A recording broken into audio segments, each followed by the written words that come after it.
gitu ya. Nah, jadi UX, koma T sama dengan 0 dan do UXT per do X itu sama dengan 0. Jadi syarat batasnya itu adalah sama dengan 0. Jadi syarat batasnya di sini yang kita kondisikan dia adalah 0. Artinya apa? Bahwa dia menunjukkan bahwa sebuah suhu pada posisi X dan saat waktunya itu T, maka dia nilainya dipertahankan sebesar 0 derajat gitu ya untuk perpindahan suhu itu tadi. Nah, jadi pada suatu posisi X dan pada saat T-nya itu tadi sama dengan untuk T-nya ini bebas ya untuk ini, tapi kita mengkondisikan bahwa sebuah suhu pada posisi X dan saat waktunya itu T, maka kita kondisikan bahwa nilainya itu adalah 0 derajat. Nah, sedangkan do X sama dengan 0 itu dia menunjukkan bahwa adanya perubahan suhu gitu ya, adanya perubahan suhu terhadap posisi X saat waktu T yang dipertahankan 0 derajat. Jadi kalau dia mengatakan Y per X gitu ya atau gradien kayak kalian atau percepatan berarti dia mengatakan apa kata kuncinya? Kata kuncinya adalah adanya sebuah perubahan gitu ya. Karena kita bicara tentang perpindahan panas atau suhu, maka dia do U per do X dia menyatakan perubahan suhu terhadap posisi X tadi pada waktu T. Karena nilainya kita tentukan, syarat batasnya sama dengan 0, maka suhu tersebut nilainya adalah 0. Karena itu disebut sebagai syarat batas. Nah, jadi untuk syarat awal, nilai awal tadi berkaitan dengan waktu, sedangkan syarat batas dia berkaitan dengan ruang. Ya. Atau pada batas-batas tertentu yang akan kita tentukan nilainya. Nah, selanjutnya kita akan ada beberapa ya. Jadi untuk syarat-syarat tadi itu dia ada beberapa jenis, ada 3 jenis. Nah, yang akan kita pelajari itu cukup 3 jenis ini saja gitu ya. Nah, syarat batas untuk persamaan diferensial parsial orde 2 diberikan domain. Jadi misalkan kita mempunyai sebuah domain dengan nilai X sama dengan A dan X sama dengan B, di mana X, A dan B-nya ini adalah merupakan titik-titik pada batas domainnya. Nah, jadi A dan B-nya itu adalah titik-titik pada batas domain. Maka bentuk umum dari syarat batas itu adalah seperti ini. Nah, ini adalah bentuk umum dari syarat batas gitu ya. Bentuk umum dari syarat batas di mana nilai alfa, beta, gamma, dan deltanya itu dia berupa konstanta gitu ya. Dia adalah berupa konstanta dan untuk yang sebelah kiri, untuk yang GT itu dia untuk domain dengan titiknya, titik batasnya adalah A, sedangkan untuk yang ruas kanan itu adalah untuk titik pada batas B. Nah, sehingga ini bisa kita uraikan menjadi 3. Jadi ada 3 syarat batas gitu ya. Yang pertama ada syarat batas Dirichlet, kemudian ada syarat batas Newman dan ada syarat batas Robin.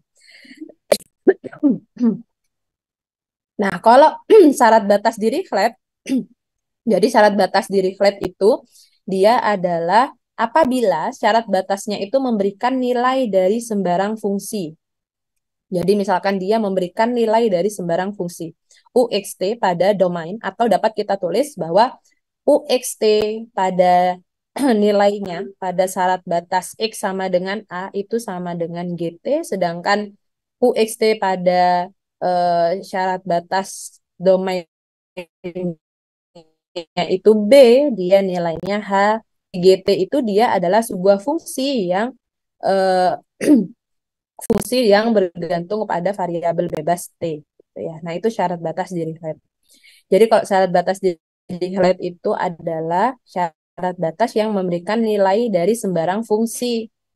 Sedangkan kalau syarat batas Newman, yaitu syarat batasnya dia memberikan nilai turunan terhadap X pada domain gitu ya. Nah, jadi kalau yang atas itu ya, kalau kita perhatikan lagi, di sini dia kan ada dua ada dua suku di sana ya. Yang pertama adalah OXT, yang satu adalah DOU, DOX. Nah, jadi kalau di reflect itu adalah yang UXT. Sedangkan kalau untuk yang Newman itu adalah untuk apabila syarat batasnya itu memberikan nilai turunan terhadap X gitu. Nah, sedangkan kalau Robin itu adalah syarat batasnya memberikan relasi linier antara UXT dengan DOU DOX-nya pada delta. Nah, jadi kalau bentuk umumnya itu dia yang tadi yang di awal itu adalah eh, eh, syarat batas untuk yang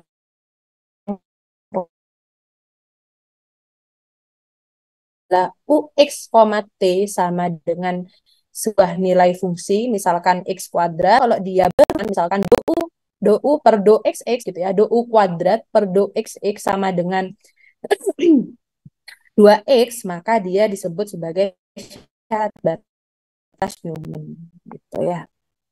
Oke, nah ini hanya untuk bisa mengetahui syarat batas itu dia bisa dimasukkan atau termasuk dalam jenis yang mana syarat batas diri Dirichlet kah, Newman kah, atau Robin gitu.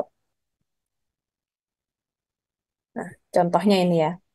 Kalau misalkan kita mempunyai persamaan diferensial do U per do T sama dengan K dari do kuadrat per do X kuadrat gitu ya. Kalau misalkan U A, T sama dengan 0 saat batasnya ya. Jadi di sini kita memiliki syarat batas. Syarat batasnya itu adalah U A, T sama dengan 0. Kemudian pada titik batasnya tadi B, U B, T sama dengan 1, maka itu dikatakan sebagai syarat batas Dirichlet.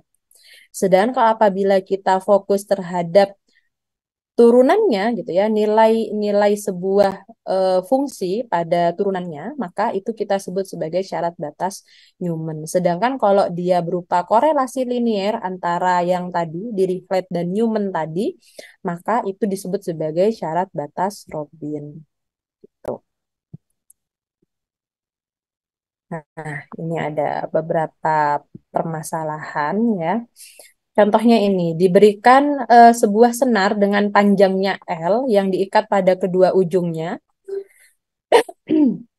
Kemudian senar tersebut dipetik. Pergerakan senar pertama kali itu saat T-nya sama dengan 0 mempunyai fungsi posisi untuk X lebih dari 0 dan kurang dari 0 sehingga diperoleh nilai awal yaitu saat nilai T-nya sama dengan 0.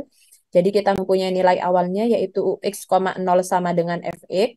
Setelah dipetik itu kan pasti dia ada pergerakan ya. Ada pergerakan di ujung-ujung senarnya.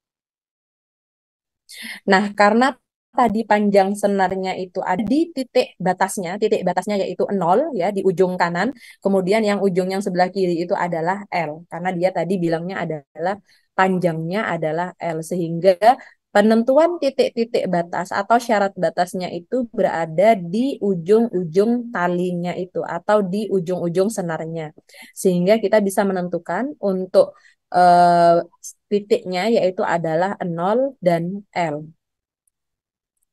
Yang dipertahankan 0 untuk T-nya lebih dari 0, sehingga kita bisa menentukan syarat batasnya. Ya, jadi karena tadi kita sudah menentukan ya bahwa ujung-ujungnya itu kita tentukan sebagai titik batasnya atau syarat batasnya, maka bisa